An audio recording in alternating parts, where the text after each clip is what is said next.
Bonsoir à tous, deuxième vidéo du confinement, j'espère que ça se passe bien pour vous. Pour ceux qui la regardent dans le futur, en ce moment c'est le confinement. Voilà, vous savez tout. J'ai mis comme titre, vous avez tous le niveau pour faire l'Olympia. C'est un petit peu racoleur, mais en quelques mots je vais vous expliquer. C'est pas exactement ça que je voulais dire, mais bon, c'est un petit peu racoleur, on essaie toujours que les gens cliquent. Les élèves parfois, ou les gens qui démarrent dans le stand-up, ils sont trop soumis. C'est bien d'être soumis, mais bon, pas à ce point-là. À vos débuts, vous vous enfermez dans une idée que vous avez de vous. Alors que c'est pas à vous de décider quel niveau vous avez. Mais je vais vous expliquer, je vais vous donner quelques clés pour comprendre. Donc mon fils fait du foot, il y a l'équipe A et B. Ouais, A c'est les meilleurs et B c'est les un peu moins forts. Il était dans les B, et je voyais des fois, moi je vois tous ses entraînements et je voyais des fois il voulait pas prendre la balle. J'avais déjà raconté une autre vidéo mais je raconte rapidement. Il voulait pas prendre la balle, et il demandait pas la balle parce qu'il a peur de jouer, de rater ou je sais pas quoi. Bon, après il s'est amélioré et il commençait à jouer avec les A. Bon, mon fils il y a les A et les B. Et quand il commençait à jouer avec les A, les meilleurs. Mais pour lui, c'était rare, c'était pas habituel. Et les A, ils étaient à l'aise, et lui, il était chez les A, il était un peu stressé, quoi. Alors que si son entraîneur lui dit que tu peux jouer avec les A, c'est qu'il a le niveau, je veux dire, c'est pas inquiétant, hein. Il était stressé, donc je lui dis un truc.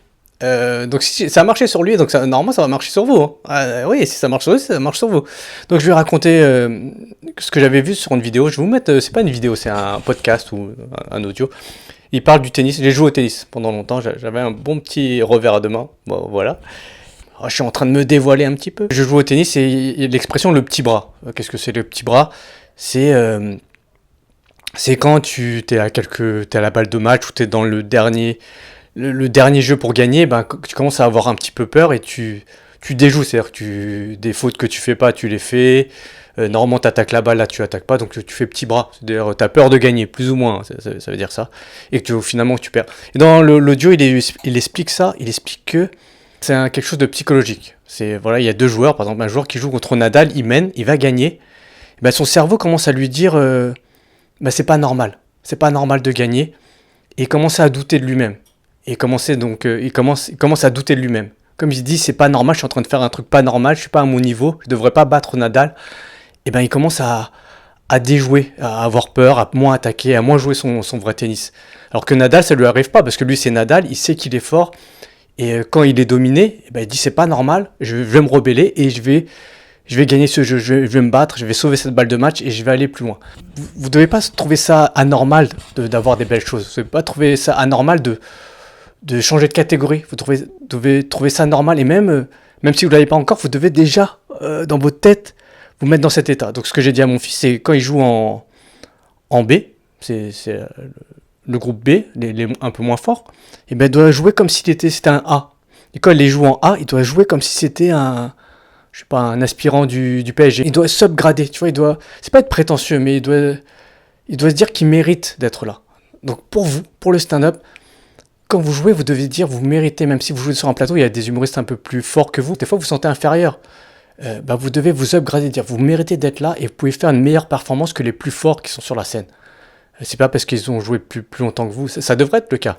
C'est pas parce qu'ils ont joué plus longtemps que vous, qu'ils ont un spectacle, ou peu importe, qu'ils ont une certaine reconnaissance dans le stand-up, que vous pouvez pas faire mieux qu'un instant T. Vous pouvez le faire, mais il faut que vous ayez le déclic dans la tête. Je pense que certains, ils sont trop soumis. Ils se voient comme petits, ils pensent qu'ils vont rester petits toute leur vie. C'est pas bien de penser comme ça. Des fois, je dis aux élèves, fais telle ou telle scène qui est considérée comme prestigieuse. Ils me disent, ah non, c'est que des stars qui font ça. Non, et je vois les noms et je me moque pas des personnes, mais c'est pas du tout des stars. Tu vois, c'est pas Gad Elmaleh, c'est pas Florence Foresti qui joue sur ces scènes. Ils ont le niveau égal à ces personnes et ils osent pas. C'est même pas ils osent pas jouer, ils osent pas encore solliciter, ils veulent attendre, vous pouvez attendre, mais vous avez largement le niveau pour le faire, et ils se voient comme petits, et donc ils arrivent pas à, je sais pas comment vous dire, à s'ouvrir, vous voyez, c'est, je sais pas comment, pour donner une autre métaphore, c'est quelqu'un qui refuserait une augmentation, parce qu'il dit, ah oui, mais je vais perdre mes APL. Ouais, mais tu peux quand même un jour vivre sans tes APL, même acheter un appart. Tu vois, ils ont du mal à voir qu'un jour, il faudra sortir de ce circuit d'être aidé ou voilà, de démarrer dans la vie. À un moment donné, il faut se lancer quand même. Et moi, j'ai vu beaucoup de comédiens et j'ai déjà vu des comédiens faire le buzz ou avoir une reconnaissance soudaine du jour au lendemain. Et maintenant, je les ai revus jouer. Quand ils jouent en confiance, c'est le même sketch, mais jouer en confiance et pas jouer en confiance, c'est différent. Les mêmes mots, les mêmes trucs.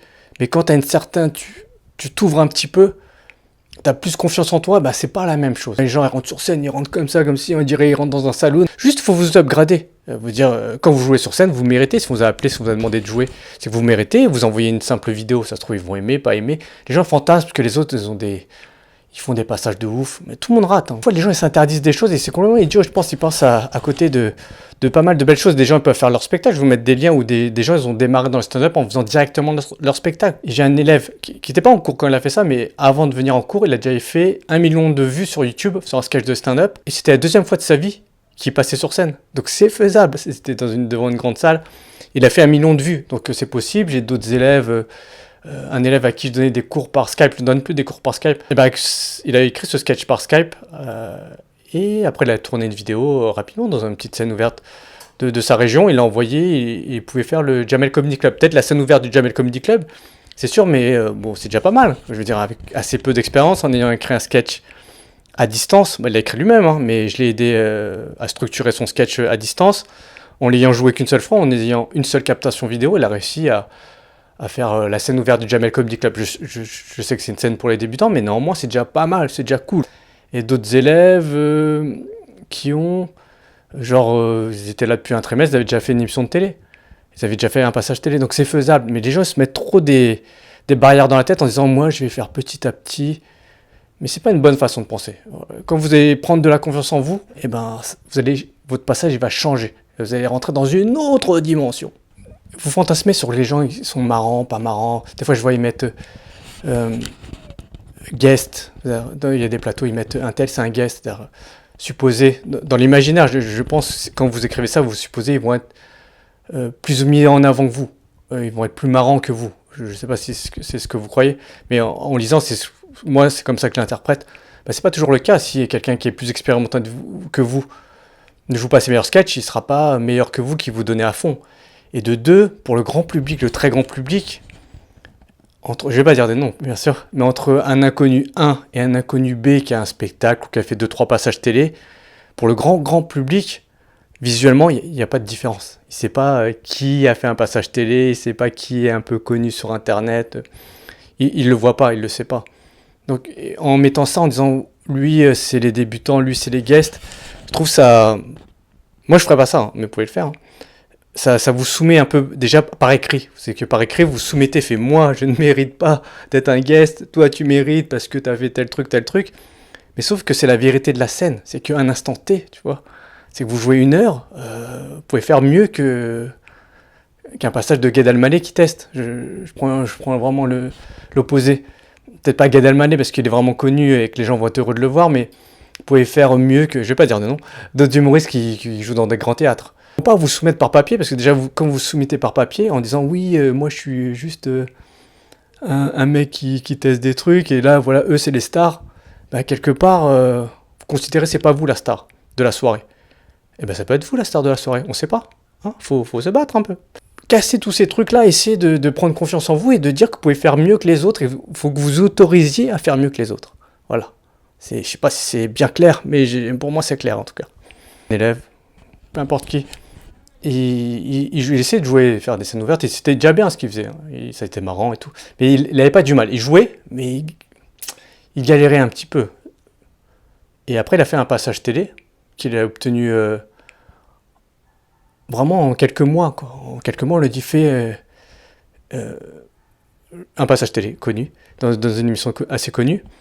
Mais ça s'est fait assez rapidement, vraiment en quelques semaines, je sais pas moi, peut-être en 2 mois maximum. Et après ce passage télé, comme il avait fait ce passage télé, alors que le même sketch, avant il jouait le même sketch, hein, il était validé, il disait « Ah oui, maintenant t'es marrant, t'as fait un passage télé, donc t'es marrant, tu peux jouer sur toutes les scènes. » Donc pour vous dire, il avait le même niveau avant.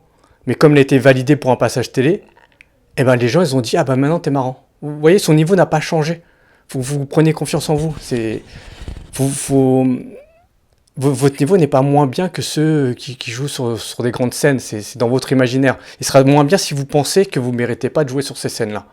Vous ne méritez pas de jouer devant 100 personnes, vous ne méritez pas de jouer devant l'Olympia, j'en sais rien. Tant que vous ne mettez pas ça dans la tête, que vous méritez d'avoir ça, bah, bien sûr que ça va être compliqué, parce que même si en instant sur scène vous allez faire mieux, bah, à un moment donné vous allez dire « Ah, je suis en train de faire un truc, je ne suis pas à ma place. » Si vous n'êtes pas à votre place, ben, ça va être dur de donner le meilleur de vous-même. Si vous ne considérez pas que vous êtes à votre place sur scène avec les autres comédiens, ben, ça va être dur bam, de faire de votre mieux, quoi. Juste pour vous donner une autre anecdote, moi j'ai fait humour, mais ça fait longtemps. C'était une scène, c'était 800 personnes devant. C'était où déjà? C'était à Nantes. C'était à Nantes. Au Palais des Congrès de Nantes, il y avait 800 personnes et j'étais le seul comédien de la soirée qui n'avait pas de producteur. Voilà, j'étais un indépendant. Tous les autres, ils avaient une production, je pense. On était un ou deux maximum à ne pas avoir de producteur. Je fais pas le mec chaud, je vais vous montrer le lien dans la vidéo. J'ai bien marché, j'ai dû avoir 2, 3, 4 applaudissements en 10-15 minutes. Bah, c'est sympa déjà, c'est bien. Et j'ai joué dans des conditions un peu difficiles. Mon passage était au bout de 4 heures de spectacle, je crois. Parce qu'il y avait un break, c'était comme un tournage vidéo, donc il y avait vraiment beaucoup de passages à la suite. Et il y avait une pause à un moment donné, donc il y a un peu de retard et tout. Donc j'ai joué au bout de 4 heures, les gens ils étaient fatigués. Et malgré ça, j'ai fait un bon passage. Mais je me suis pas mis en disant oui, les autres sont tous des producteurs, sont tous meilleurs que moi, ils me dominent. J'ai fait de mon mieux avec mes qualités, mais sans me soumettre. Voilà. Mais c'est pas prétentieux. Non, je sais pas si vous le vivez comme quelque chose de prétentieux en disant je veux pas me soumettre. C'est pas prétentieux, c'est juste. C'est comme t'es un joueur de foot, on t'appelle sur le terrain, tu vas pas dire ah non, mais moi, franchement, je mérite pas de jouer. Non, j'y vais à fond et je donne tout ce que je peux pour faire de mon mieux. Voilà, mais c'est pas prétentieux. C'est pas je suis le meilleur, j'ai pas dit ça. Personne n'a dit ça. À un moment donné, il faut sortir de cette soumission et de dire que vous êtes un débutant forcément, mais que quoi qu'il arrive, vous allez faire moins bien que les autres. Parce que vous avez commencé depuis X mois, X années, j'en sais rien. Ben, vous pouvez faire mieux et plus rapidement et plus fort que les autres parce que vous avez travaillé différemment ou que vous correspondez à l'ère du temps, vous avez trouvé un petit truc, une petite vanne qui est percutant, peu importe pourquoi vous allez réussir ou pas.